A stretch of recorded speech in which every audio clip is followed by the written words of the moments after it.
বন্ধুসকল, যিসকলৰ বয়স নাই, লাষ্ট ষ্টেজ, লাষ্ট ইণ্টাৰভিউ দিম বুলি ভাবিছে, তেওঁলোকে সাজু হোৱা।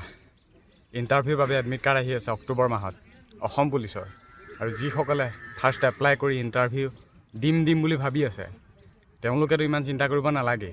এইবাৰ ভাল হোৱাটোৱে বিচাৰোঁ। ফাৰ্ষ্ট যিহেতু ইণ্টাৰভিউটো দিব, ফাৰ্ষ্টে ওলাই গ'লেতো ভালেই।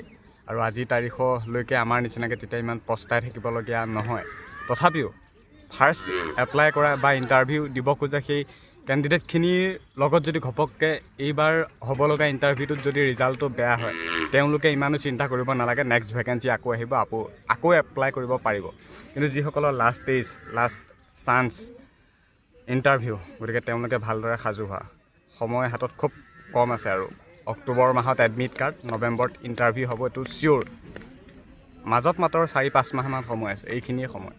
তাৰপিছত না সময় পাবা, না কিবা পাবা, একোৱে নাপাবা। ফিজিকেল হ'ব, ৰিটাৰ্ণ হ'ব, ভাইবা হ'ব।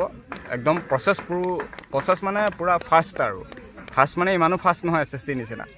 ষ্টেটৰ জবখিনিৰ কথা জানাই, যদি নৱেম্বৰত ষ্টাৰ্ট হয় তেনে ফেব্ৰুৱাৰী মাৰ্চমান ৰিটাৰ্ণ পাবগৈ। গতিকে তথাপিও কৈছোঁ, এতিয়া আমাৰ ফাৰ্ষ্ট ষ্টেপ যিহেতু ফিজিকেল হ'ব, গতিকে সকলোকে কৈছোঁ SI হওক, কনষ্টেবল হওক, যিয়ে নহওক কিয় সাজু হোৱা। অক্টোবৰত আমাৰ দিব এডমিট কাৰ্ড, এই 5000 পদৰ। আৰু নৱেম্বৰত ফিজিকেল ষ্টাৰ্ট হৈ যাব। আৰু প্ৰচেছবোৰ ঠিক তেনেকৈ চলিব। হাতত মুঠতে খুব কম চান্স আছে। আৰু আমাৰ নিচিনা যাতে সেই শেষ সময়লৈ যাতে পস্তাই থাকিব লগা নহয়। ফাৰ্ষ্ট যিসকলে এপ্লাই কৰিছে, এবাৰতে ওলাই যোৱা। আৰু এনেকুৱা চান্স নাপাবা। আৰু বেয়া হ'লেও ইমান চিন্তা কৰিব নালাগে, নেক্সট আকৌ ওলাব।